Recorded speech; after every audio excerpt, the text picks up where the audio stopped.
네, 한판 브리핑 민동기 평론가 함께하겠습니다. 어서 오십시오. 안녕하십니까. 자, 먼저 검찰발 소식부터 이재명 더불어민주당 대표에게 소환 통보를 했군요. 성남FC 후원금 의혹 사건을 수원지검 성남지청이 이제 수사를 중인데요. 예. 이 최근 이재명 대표에게 피의자 신분으로 나와서 조사를 받으라 이렇게 통보를 했습니다. 예. 검찰은 이재명 대표에게 특가법상 제3자 뇌물공여 혐의를 적용한 것으로 알려지고 있습니다. 일단 검찰에서는 28일 출석 요구를 한 것으로 이렇게 알려지고 있는데 구체적인 일시는 이재명 대표 쪽과 조율한 뒤에 결정을 할 것으로 보입니다. 예. 이 사건은 이재명 대표가 성남시장으로 있을 때 2014년부터 2018년까지인데요. 성남FC가 두산건설, 네이버, 농협, 분당, 차병원 등 관내 6개 기업으로부터 후원금과 광고비 명목으로 160억을 받았다는 그런 의혹입니다. 검찰은 후원금을 받은 대가로 이재명 대표가 이들 기업의 민원 처리를 도왔다 이렇게 의심을 하고 있고요. 예. 지난 9월 30일 전 성남시 전략추진팀장과 두산건설 전 대표를 불러 불구속 상태로 재판에 넘긴 그런 상황입니다. 검찰은 두산그룹이 보유하고 있던 분당구 정자동 병원 용지를 상업 용지로 용도 변경하는 과정에서 이재명 대표 쪽이 편의를 봐준 혐의가 있다고 판단을 하고 있습니다. 예. 자, 이런 가운데 더불어민주당 이재명 대표의 반응이 나왔는데 이재명이 그렇게 무섭나 묻고 싶다. 라는 말을 했군요. 네, 오늘 본인의 고향인 경북 안동의 중앙신시장에서 연설을 하고 있었는데요. 입장을 밝혔습니다. 대장동 사건 가지고 몇 년 가까이 탈탈 털더니 이제 무혐의 났던 성남FC 광고한 것 가지고 자신을 소환하겠다고 한다. 자신은 십수년 동안 탈탈 털려왔다. 없는 먼지를 만들어내려고 십수년 노력했지만 아직도 못 만든 모양이다. 이렇게 얘기를 했고요. 예. 이재명을 죽인다고 무능함과 불공정함이 감춰지지는 않는다. 가장 불공정하고 몰상식한 정권이 바로 윤석열 정권이라고 좀 비판을 했습니다. 연설을 마친 다음에 기자들이 사법 리스크에 대한 입장을 좀 밝혀달라. 검찰 소환 통보에 응할 계획이 있느냐 이렇게 질문을 했는데 예. 대답 없이 자리를 떠났고요. 이재명 대표가 조만간 당 내부 회의를 통해서 검찰 소환에 응할지 여부를 결정할 것으로 보입니다. 예. 연말에는 소환할 것이라는 예측이 있었습니다만 실제로 다음 주 수요일 소환 통보를 한 것인데 입장 발표까지 나왔습니다. 진 작가님 어떻게 들으셨는지? 조용히 조사를 받으면 됩니다. 이재명 대표가? 예. 지금 세 건이 있는데 허위사실 유포하고 그다음에 또 하나가 성남FC 이 건이죠. 제3자 뇌물죄. 그다음에 대장동 관련해서 배임까지는 제가 볼 때는 피해갈 수가 없을 것 같거든요. 이미 그 사건 실무를 담당했던 사람들이 지금 기소돼가지고 재판을 받고 있는데 예. 그 시킨 사람이 누구겠어요. 그 사람들이 밑에서 일을 쳤을 것 같지는 않고 예. 분명히 책임져야 할 사람은 이재명 대표거든요. 그리고 지금 상황을 보십시오. 지금 그 세 사람이 자살을 했습니다. 그리고 두 사람이 자살 기도를 했거든요. 이재명 대표 둘러싸고 관련된 그렇죠. 모든 건에 대해서 그렇죠. 말씀하시는 거고. 그런 건인데 이게 자기는 무죄다 이래서는 안 된다고 생각하거든요. 그냥 가서 정말 자기가 자신 있다가는 출석해가지고 해명하고 거기서 혐오를 벗으면 될 거 아닙니까? 소환 통보에 적극 그렇죠. 임해야 된다. 예. 예. 자, 김 소장님은? 그러니까 이제 출석 요구를 하는 거죠. 출석 요구라고 하면 오늘 연결하실 박지원 의원님도 최근에 출석을 하셨는데 예. 보면 검찰이랑 전화 통화를 해요. 며칠 그날은 안 되고 그 다음날 이렇게 해서 조율해서 나가거든요. 정상적으로 하는 거 아닙니까? 근데 왜 이걸 보도를 통해서 알게 됐을까요? 예, 전화 한 통해 놓고는 고세를 못 참고 또 검찰이 이 내용을 언론에 흘리는 것 외에는 다른 생각을 제가 해볼 수가 없습니다. 그러니까 검찰이 정치적으로 자꾸 수사를 이용하는 거죠.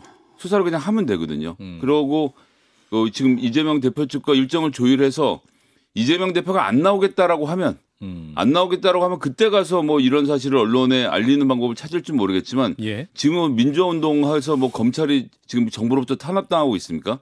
검사를 누구보다도 사랑하는 정부 아래서 왜 자꾸 이런 식으로 피의자들을 자신들이 수사하고 싶은 사람들을 정치적으로 이용하는지 그냥 정상적인 모든 사람들이 하는 방법대로 출석 일정을 잘 조정해서 출석을 요구하고 그런 사실을 언론에 알리지 말고 그냥 진행했으면 좋겠습니다. 그거 왜 언론에 또 알리지 못할 이유는 없잖아요. 이런 게 공적인 사건인데 저는 그게 너무 이상하다고 생각하거든요. 일정에 정해지고 나서는 공개 소환을 할 수는 있다고 중요한 생각하는데 인물 같은 경우에는 언론에서 보도할 수가 있고 이 루트 저 루트 통해 가지고 보도하면 되는 거지. 아니 거부 의사를 표명한 것도 아닌데 출석 요구 전화하고 12시간도 안 돼서 언론에 이런 걸 보도하게 만드는 자체는 검찰이 언론 플레이를 하는 것 외에는 다른 답을 아니 찾아보기가 검찰이 어렵네요. 그걸 갖다 공보를 통해서 알리든지 아니면 언론에 알리든지 그게 왜 문제가 되는지 모르겠어요. 네, 공보를 네. 통해 알렸으면 좋겠습니다. 네.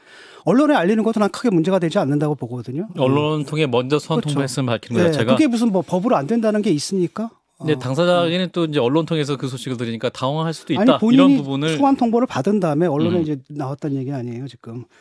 그러니까 특정 언론 통해서 먼저 피의 사실 소환 유포를 통보했다. 근데 특정 여론몰이를 하는 언론이고 거죠. 그런 식으로 따지게 되면은 저 정부에서 지금 언론 갖고 시비 거는 거랑 뭐가 달라요? 제발 그 언론은 놔두지 않는 게 좋을 것 같고. 특정 언론사에게 입을 닫으라고 하는 것이 아니고 검찰에게 자료를 흘리지 말라고 하는 그러니까 것은 다른 정치인들 아니고 다른 사건의 피의자들도 그렇게 검찰이 소환하고 하는 걸 언론에 흘리거나 하거든요. 예. 그러니까 그게 잘못됐는데 잘못된 거가 관행이니까 난 문제가 그게 없다고 뭐 하시면 안 되죠. 잘못됐다고 보지 않아요. 네. 그럴 수도 있는 거 공적인 관심사를 갖고 있는 대상인데 모든 정보가 다 가치가 있는 거죠. 예, 좀 관련 얘기는 또 이따 잠시 후에 박지원 전 국정원장과 얘기를 또 해보면 좋을 것 같고요. 자, 오늘 또 부동산 규제 완화 정책을 정부가 발표했습니다. 주요 내용 소개해 주시면. 다주택자 취득세 중과를 완화한다는 그런 내용입니다. 내년부터 부동산 규제 지역에서는 다주택자도 집값의 30%까지 주택담보대출을 받을 수 있게 되고요. 예. 그리고 85제곱미터 이하 아파트에 대한 장기 매입 임대 등록도 재개를 하고 이들 임대사업자에게 취득세 감면, 양도세 중과 배제, 종부세 합산 배제와 같은 세제 혜택도 제공을 하게 됩니다. 예. 이들의 주택 구매를 유도해서 부동산 시장을 살리겠다 이런 의도인데요.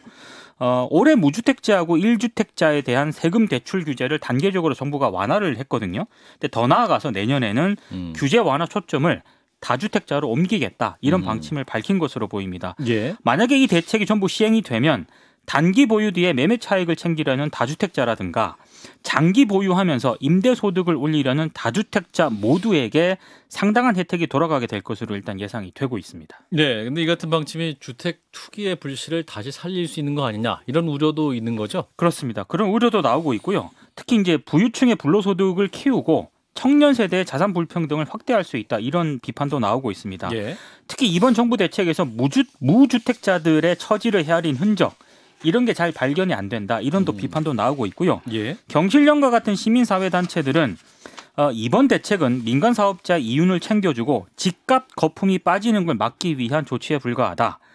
실제로 전세 사기와 같은 집값 하락 시기에 피해를 보는 세입자라든가 무주택 서민의 주거 안정을 가져올 공공주택 공급 확대, 주거비 지원 등은 대책에서 빠져 있다 이렇게 비판을 하고 있습니다. 예, 자 부동산 정책 사실상 이제 문재인 정부 이전 수준으로 돌아간 것이 아니냐라는 얘기도 나오고 있습니다. 자 정책에 대한 평가도 해주시면 진 작가님.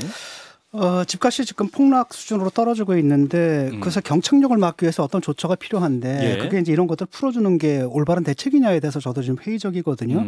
이분들이 그 보면은 어떤 정책을 결정할 때 정책적 마인드로 결정하는 게 아니라 서사가 있어요. 항상 어떤 이념적 이야기가 서사? 있어요. 이념적 서사가 있어요.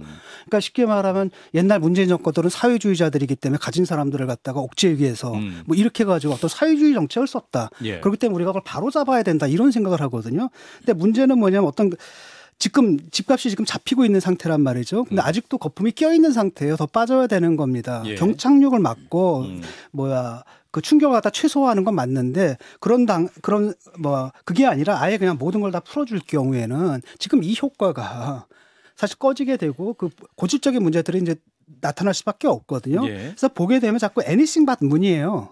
문재인만 아니면 된다. 네, 문재인 그러니까 정책만 이거는 아니면 된다. 굉장히 어떻게 정책을 결정하는 게 연속성상에서 미세 조정을 한다 이런 게 아니라 그러니까 거의 뭐 anything but 문이라 그래서 청산주의적이거든요. 보면은 이거 굉장히 위험합니다. 전 정부의 정책을 무조건 폐기하는 방식, 이 방식 문제라는 점. 자 김성희 소장님은 다주택자의 주인에게 세금을 많이 물리면 그 세금이 전부 임대인에게 전가되어서 문제가 되니까 세금을 깎아주겠다라고 윤석열 대통령 말했는데 직접세가 임대인에게 전가된다라는 주장은 아주 생소한 주장입니다. 조세를 연구하는 학자들 사이에서도 직접세가 임대료로 전환되어서 전가된다는 주장은 자기들도 처음 들어본다고 할 만큼 근거를 찾아보기 어려운 주장이라서 좀 당혹스러운 측면이 있고요. 오늘 네. 최태원 SK 회장도 말했지만 경제 충격에 따라서는 제일 문제가 되는 게 취약층 문제인데 이 위기 관리가 중요하다라고 최태원 회장님께서도 지적하지 않으셨습니까? 재벌 총수 예. 대한상공회에서 회장이기도 합니다. 그렇죠. 근데 지금 경제 우리가 지금 기재부가 심지어 1.6%밖에 성장하지 못하는 상황이라고 하면서 부자들에 대한 감세와 이 부동산에 대한 세대 혜택은 주면서 임대주택 문제는 얘기하지 않고 있고 이번에 민주당과 예산 문제를 놓고 싸웠던 것도 간단하게 얘기하면 임대하지 말고 청년들한테 집 살 수 있는 기회를 주겠다고 하는 건데 청년 중에 집 살 기회가 있는 사람들이 얼마나 된다고 그 사람들한테 임대 혜택을 빼앗아서 그 사람들에게 뭐라 줍니까? 이 모든 정책이 가질 수 있는 사람에게만 집중되어 있는 윤석열 정부의 정책 좀 문제가 있다고 봅니다. 예. 그 임대료가 그렇지 않습니까? 아니 뭐 임대료 내 마음대로 받을 수 있으면 얼마나 좋아하시니까. 100만 원이 아니라 월 200만 원 받지. 그게 월세? 됩니까?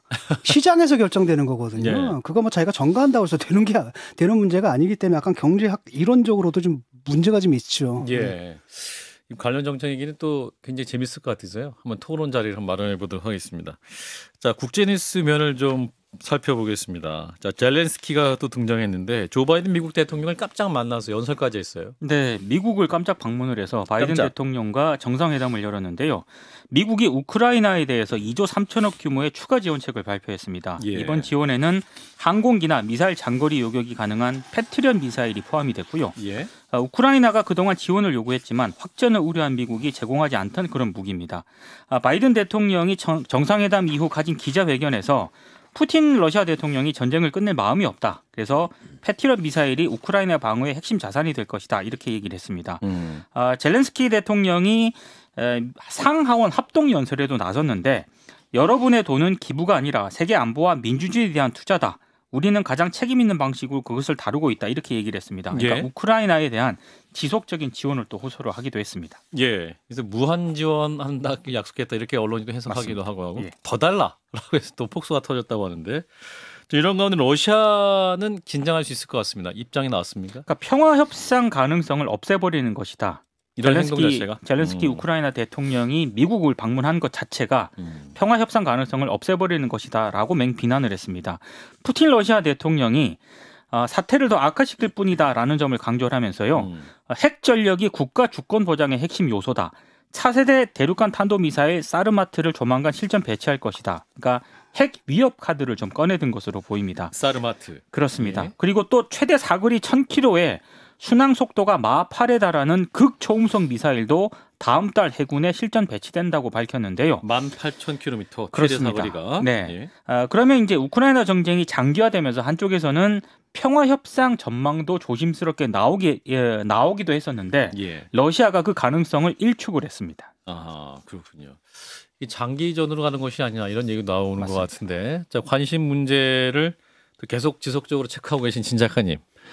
자, 양국의 평화 협상 가능성이 어떻게 보세요? 젤렌스키 별로 연설까지. 없을 것 같고요. 지금 푸틴 대통령이 핵전력 얘기하잖아요. 핵미사일 뭐 이런 얘기를 하는데 이건 사용할 수 없는 무기예요. 쉽게 말하면 밀린다는 얘기입니다. 그러니까 러시아가 지금 물자가 부족합니다. 무기가 부족하고 바닥이 나서 그러니까 북한 무기까지 갖다 쓸고 있거든요. 탄약 네. 같은 거. 예. 탄약 생산량, 재고량은 다 떨어졌고 생산량이 따라가지 못하는 거거든요. 사실 우크라이나도 여러 나라에서 도와주는데 모자라잖아요. 그러니까 하루에 뭐 5만 발씩 뭐 몇만 발씩 쏴대고 있거든요. 예. 그걸 어떻게 됩니까? 그런 상태 속에서 지금 교착 상태가 됐는데 문제는 뭐냐면 러시아는 요 방어만 하면 돼요. 이미 이제 우크라이나 영토의 15%를 점령하고 있잖아요. 예. 그래서 굳히기 들어가서 평화 협상을 통해서 이 현상 유지 이걸 갖다 자기 땅으로 획득하는 게 목적이거든요. 예. 그래서 지금 그 거대한 그 방어선을 좀 쳐놨습니다. 그래서 옛날처럼 공격하다 수많은 희생이 났잖아요. 예. 이제는 그게 아니라 방어전으로 전환했거든요. 그래서 굳히게 들어가고 이제 평화 협상하자라는 거고 예. 젤렌스키는 그걸 이제 받아들일 수가 없는데 문제는 뭐냐면 전쟁 피곤증이 생기거든요. 미국도 그렇고 유럽도 그렇고 전 세계적으로도. 그렇죠. 그러니까 러시아는 그걸 노리는데 그래서 이번에 그걸 간 겁니다. 그리고 젤렌스키가 가지고 미국에 가지고 우리를 계속 지원해달라. 우리가 영토를 뺏을 때까지 미국의 지원을 확인하러 간 거고 예. 미국이 그 확답을 준 겁니다. 계속 지원할 거로. 근데 이제 앞으로 이게 교착 상태를 깨려면은 우크라이나 더 많은 무기가 좀 필요하거든요. 왜냐하면은 그렇지 않고서는 공격전이 보통 방어전보다 3배의 희생자가 필요하거든요. 근데 지금 러시아가 방어를 치기 때문에 이거 뚫으려면은 3배의 병력을 안 쓰려면 뭐가 있어야 되냐? 첨단 무기가 있어야 되는데 그 네. 공격 무기를 좀 달라. 그다음에 미국이 그걸 지원해 주겠다라는 얘기를 한 것 같아요. 예, 그러니까 중간 선거가 끝나니까 예. 이 전쟁에 대한 미국의 명확한 입장을 바이든이 밝힌 이런 모양새인데 퇴근 후에 러시아 우크라이나 전쟁을 연구하는 진중권 작가님의 멘트고요. 자, 김성희 소장님은 자, 평화 협상 가능성. 지금 300일 전쟁 됐죠. 300일 전쟁. 네, 24만 명이 죽었습니다. 하루에 800명씩의 사망자가 나오고 있는 참혹한 전쟁입니다. 이거 지금 이렇게 더 지속되면 안 되는데 한국전도 마찬가지 아닙니까? 사실 앞에 6개월 해서 한 1년 정도 전쟁을 하고 나머지 2년은 그 고지전을 벌이면서 이 그렇죠. 철원 일대, 휴전선 일대에서 산 하나를 가지고 뺏는 동안 몇만 명의 뭐 몇십만 명의 젊은이들이 목숨을 잃었던 그렇게 3년 전쟁을 치렀던 아픈 기억이 있는데 어떤 식으로 좀 마무리가 됐으면 좋겠어요. 제가 무슨 이 우크라이나 러시아 전쟁을 마무리 지을 만한 이 뭐 대안을 갖고 있는 것은 아니지만 이렇게 지속적으로 희생이 이루어지는 이런 공방전을 계속 해야 되는 건지 좀 세계 지도자들이 답을 내놨으면 좋겠습니다. 젤렌스키와 푸틴이 결단을 해야 될 것 같은데 일단 한번 지켜보도록 하겠습니다. 자, 이어서 국민의힘 얘기를 해보겠습니다. 김기현 의원, 장제원 의원 계속 나오네요. 김장연대. 두 분의 김장연대가 구체화되면서 데이트도 시작이 됐다고 부인들이 얘기를 했는데 자, 국민의힘 당권 후보들의 견제구가 또 계속 날라오네요. 윤상현 의원이 오늘 라디오 방송과 인터뷰를 했는데요. 예. 무슨 연대를 해서 누구하고 누구 얼마나 못났으면 연대를 하느냐. 자기 스스로 해야 한다. 자강론으로 가야 한다. 이렇게 얘기를 했고요. 예. 김장연대는 이른바 윤심과 별개다. 이렇게 또 주장도 했습니다. 장제은 의원의 연대 발언은 전혀 윤심이 아니라는 걸 말씀을 드린다. 후보가 누가 나올지도 모르는 상황에서 이렇게 공개적으로 행동한다는 것은 역설적으로 윤심하고는 상관이 없다는 것이다. 이렇게 주장을 했습니다. 예. 조경태 의원도 오늘 김현정의 뉴스쇼와 인터뷰를 가졌는데요. 예. 김기현 의원 같은 경우는 나 혼자 힘으로는 힘드니까 누군가와 손을 잡고 또 영향력 있는 사람하고 함께 해야지 이렇게 할 수 있는 것이다 라고 얘기를 했습니다. 그러니까 김기현 의원이 당내 주자들 사이에서도 상대적으로 좀 낮은 지지율을 기록하고 있기 때문에 예. 이 점을 꼬집은 것으로 보이고요. 재밌는 얘기를 했는데 조경태 의원이 지도부 당대표 선거가 내년 3월인데 3월에는 꽃피는 춘삼월이지 않느냐. 김장철은 지나가 버린다. 이렇게 얘기를 했습니다. 김장에서 다 이제 김치찌개 먹을 시간이죠. 그렇습니다. 사실 김치찌개 하니까 대통령이 김치찌개를 잘 끓이시네요. 생각해보니까. 예, 그래가지고 그리고 안철수 의원도 어제 이제 대구 현지에서 연합뉴스와 인터뷰를 가졌는데요.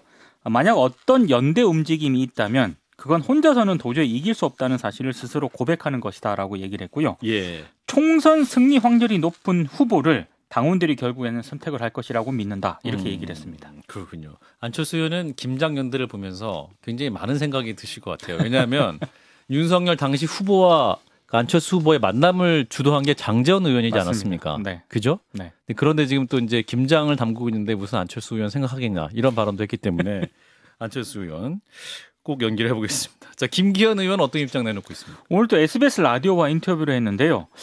또 재밌는 표현을 하셨습니다. 김기현 의원이? 네, 대한민국에서 본인이 데이트 잘하는 전공이다. 일주일에 한 번씩 데이트를 한다고 편지도 쓰고 법학을 공부하는 사람이었음에도 예. 연애 편지 잘 쓰려면 시집도 좀 읽어야 하지 않느냐. 소설 읽어야 하고 요식한 척하면서 그렇게 하고 연애하는 것은 자신이 전문이다. 이렇게 얘기를 했습니다. 그리고 예. 장제원 의원의 데이트해야 한다. 데이트를 해야 결혼한다. 이 발언에 호응을 한 그런 발언으로 해석이 되고 있습니다. 예. 장제원 의원 칭찬도 했어요. 역량이 있는 분이다. 꽤 굉장히 출중하다. 많은 분들이 이제 실력을 볼 기회가 없었기 때문에 외견상 비친 모습으로 자꾸 무슨 핵관이다 이름을 붙이고 있는데 그건 오해다. 이렇게 얘기도 했습니다. 사실 잘생기면 데이트할 때 이렇게 복잡하게 안 해도 되거든요. 이게 연애 못하는 사람들이 항상 있죠. 이런 사람들 꼭 옆에서 그 남의 연애 상담해 주잖아. 어제 진작가님이 두 분 예쁜 사랑 하시라고 축하게 말씀하셨는데 두 분의 사랑 어떻게 결실이 맺을 것 같으세요? 안 될 것 같은데. 결실이 맺을 것 같은데. 결실이 맺든 안 맺든 간에 결실이 될 것 같지 않은데요. 아, 그렇습니까? 맺어져도. 예. 자, 이런 가운데 또 자맹을 이어오던 이준석 전 대표가 오랜만에 기지개를 고려대학교에서 강연을 했어요. 예, 오늘 특강을 했는데요. 특강. 보수주의의 길을 묻다라는 주제로 한 2시간 정도 진행이 됐습니다. 보수주의의 길을 예, 묻다. 학생들의 질문을 받고 직접 답변도 했는데 예. 대충 이런 질의응답이 오갔다라고 합니다. 예. 이준석 대표 주요 발언 가운데 몇 개만 소개를 해드리면 소개해 주세요. 선거 때는 자유를 외치더니 오늘자로 어느 단계까지 이르렀냐면 방송 패널이 자유롭게 말할 권리까지 박탈하려고 하더라. 앞으로 많은 보수 지도자들이 자유를 입에 달 것이다. 하지만 실천하는 과정에서 무너질 것이다. 이렇게 얘기를 했고요. 예. 또 문재인 전 대통령을 비판해서 슈퍼챗을 벌어들였던 유튜버들이 구구 유튜버들. 네네 네. 비판할 거리가 없어졌다. 그래서 내부의 적을 만들어야 했다 이런 얘기도 했습니다. 예. 진중권 교수님 얘기도 했는데요. 저랑 진중권 교수 잘 만나잖아요 하면서 그렇습니다. 얘기했습니다. 저도 들었어요. 예. 예. 그럼 되게 재미있다. 둘이 만나면 예. 서로 믿음이 있기 때문에 그렇게 할 수 있는 거다 이렇게 얘기를 하면서 예, 믿음 있는 진 교수님께 잠시 여쭤보겠습니다. 예. 그 뒤에 내 전화는 내 통화는 녹음하지 마. 근데 이제 진중권 교수 얘기를 어르신, 하면서요. 자동이에요. 강신업 변호사 얘기를 했거든요. 강신업 변호사. 근데 이준석 전 대표하고 강신업 그 변호사랑은 그렇게는 못한다. 거기는 권투하자고 그러면 이상한 칼 가지고 나오는 사람이다. 아, 게임에 룰이 없는 사람이기 이렇게 때문에 얘기를 했습니다. 스파링을 할 수 없지만 네. 우리 진중권 교수님과는 그 신뢰가 있기 때문에 어떠한 토론 상황도 할 수 있는 분이다라고 말을 한 거죠. 팩트 체크를 좀 해봐야 될 것 우리는 같습니다. 그 스포츠를 하는 거고 저쪽은 네, 룰이 없는. 그렇죠. 예. 칼을 들고 덤비는 건 스포츠가 아니죠. 예, 윤석 대표님, 진 교수님 말씀하셨기 때문에 꼭 가까운 시일 내에 저희 한판승배 출연을 기대하고 있습니다. 제작진이고 연락 드릴 테니까 말씀을 해주시면 좋겠고. 그 장제원 의원 관련 멘트도 있었어요. 이준석 대표의 강연 내용 중에. 예, 이게 뭐냐면 장제원 의원 멘트라고 볼 수 있는 그런 발언인 것 같아요.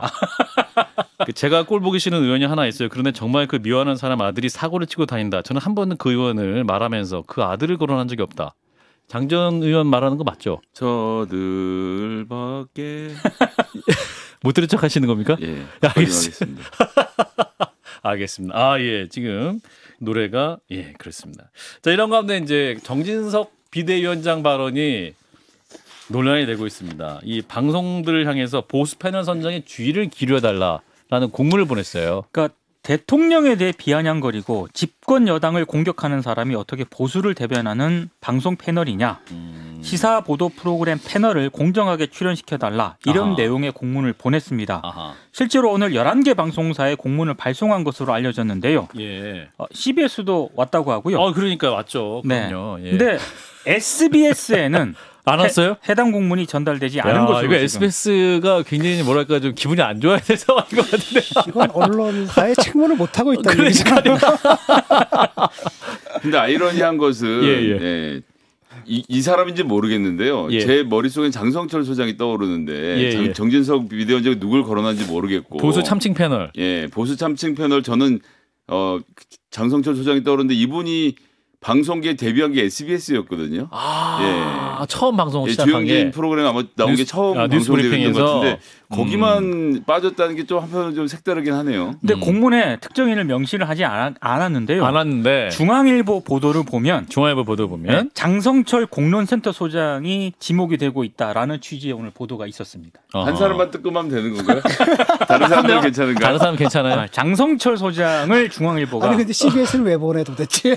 모르겠습니다. 아침 프로그램에 아침 나오고 프로그램? 있죠. 예. 저희 돌쇠. 예, 김현정 뉴스쇼에 예, 고정 패널로 참여하고 있는데 잠시 후에 창성철 소장을 연결을 좀 해보겠고요. 우리 한판승보도 보수 참칭 패널로 장성철 소장을 생각하시는 거군요. 그렇진 않습니다. 자, 일단 우리 이준석 전 대표 행보 어떻게 평가하시는지 이제 본격적으로 기지개 펴고 있는 상황입니까? 좀 말을 좀 하려고 하는 것 같아요. 좀 뭐 조금씩 시동을 걸다 빼다가 하는 움직임을 보일 거고 이제 당대표 선거가 가까워질수록 목소리를 크게 내지 않겠나. 지금은 그냥 시동 거는 단계일 거라고 보고요. 예. 사실 유승민 의원하고 기란 관계인 것 같지만 굳이 응원해서 잘 되는 관계는 아니거든요. 지금 사이에서 둘이 같이 움직이는 걸 보여주는 게 보수 진영 내에서는 큰 도움이 되지 않을 것이기 때문에 예. 유승민 의원에 대한 직접적인 응원보다는 응원이나. 본인 하는 발언을 조금씩 늘려가지 않겠나. 근데 어쨌거나 지금 수사가 마무리가 아직 안 된 걸로 알고 있어서요. 예, 유승민 전 의원은 저희 방송에서 일단 뭐 어떤 사법적인 문제가 다 그쵸, 해소가 그것도 된 이후에 마무리가 돼야 되겠죠. 활동을 해야 되지 않냐 이런 말씀이고. 자, 우리 진 작가님 마지막 연락하신 게 언제 이준석 전 대표? 한 일주일 됐나 2주일 됐나 문자가 왔어요. 일주일 전에 그러니까 문자가 자기가 왔어요. 이제 어느 현안에 대해서 한 마디씩 해요. 그걸 서로 대화하는 사이이시군요. 그러면 저는 이제 짧게 푹 이렇게 뭐 이런 거만 보내네요. 그걸 저희 방송 나와서 해주세요. 왜 자꾸 문자로 하시고. 네. 자, 그리고 이 정진석 비대위원장의 발언 그리고 공문 이거 내용 어떻게 보세요? 이게 문제거든요. 잘 생각해 보십시오. 그러니까 언론은 사실 문제 없어요. 되게 정권 잡은 사람들이 항상 그렇잖아요. 민주당 정권 때도 뭐 했습니까? 언론이 문제다. 우리는 잘하고 있는데 언론이 지금 저래가지고 우리가 못하는 걸로 비친다. 그래서 언론을 개혁해야 된다. 그래서 뭐 했냐면 징벌적 손해배상제 이거 하다가 좌절됐잖아요. 그러니까 이 사람들은 정권 잡으니까 지금 바로 또 그 징상을 좀 보내는 거거든요. 뭐라고 생각을 해야 되냐면 이제 보수 편향된 거 있지 않습니까? 거기에 대해서 얘기하자면은 일단은 문제는 괜찮은 보수 패널이 없어요. 방송계도 균형을 맞추려고 하는데 이게 또 말을 잘하시거나. 뭐냐면은 그나마 사실 지난 정권에서 보수 패널들이 오히려 굉장히 합리적이고 이성적이고 민주당 패널들 압도했거든요. 근데 그 사람들이 다 누구냐면 이준석 계열이에요. 그 젊은 사람들이거든요. 이번에 자기들이 다 정리를 해버린 겁니다. 그러니까 패널이라고 할 사람이 없어요. 뭐 이상한 얘기하는 사람들만 있지. 유튜버 수준에. 또 하나는 뭐냐면 보수적이다라고 얘기하는 사람들까지 비판을 한다면 자기들이 잘못했다고 생각을 해야 돼요. 정부 여당이 잘못하고 있는 거잖아요. 그 지지율로 나타나고 있잖아요. 그걸 반성해야 되는데 그거 반성을 안 하니까 자꾸 언론 탓을 하는 겁니다. 그래요. 자, 김 소장님 또 말씀하시죠. 이게 윤핵관 호소인이라고 불리우는 정진석 비대위원장이 대통령이 언론 때리니까 그럼 나도 때릴 수 있겠는데 하고 이제 의혹을 내신 건데 사실 장성철 같은 그 뭐라 그러죠? 본인은 보수 패널 호소인? 이라고 부르던데요. 이분 지금 이런 식으로 하면 이 방송사에서 못 자르잖아요. 오히려 연구 취직을 도와주는 것이 아닌가 거꾸로. 그렇군요. 정규직 취직 예상되는 장성철 소장을 연결하겠습니다. 소장님 나와 계시죠? 네, 안녕하세요. 보수 패널 참칭하는 장성철입니다. 지금도 방송하시다가 이제 바로 연결했습니다. 고생 많으셨고요. 아닙니다. 이제 정진석 비대위원장이 이제 시사 패널들 공정히 배분해달라 공문 발송한 이후에 우리 소장님은 보수 패널 호소인에게를 뚜벅뚜벅 가겠다 SNS에 밝히셨습니다. 어떤 의미였을까요? 그러니까 제가 생각하기에 제가 몸담았던 진영이라도 잘못한 거 있으면 그냥 가감없이 비판을 하겠다. 그게 제 생각이고요. 그냥 양심껏 평론하고 비판을 하겠다. 왜냐면은요. 저는 정치할 생각이 없거든요. 그래서 누구 눈치 볼 생각도 없고요. 눈치 볼 필요도 없어요. 그래서 제가 보수 진영을 사랑하고 좋아하지만 잘못된 것까지 옹호하고 방어하고 잘했다고 그렇게 못하겠어요. 일단 소장님 명확하게 밝혀주시죠. 우리 소장님은 보수 패널이십니까 아니십니까? 공문이 좀 여러 가지 나와서 말이죠. 아니 보수 패널이죠. 왜냐하면은 제가 민주당과 이재명 당대표에 대해서는 누구보다 가열차게 비판을 하고 있다라고 말씀을 드리고요.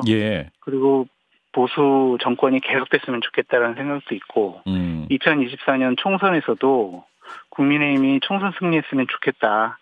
그런 생각을 갖고 있어요.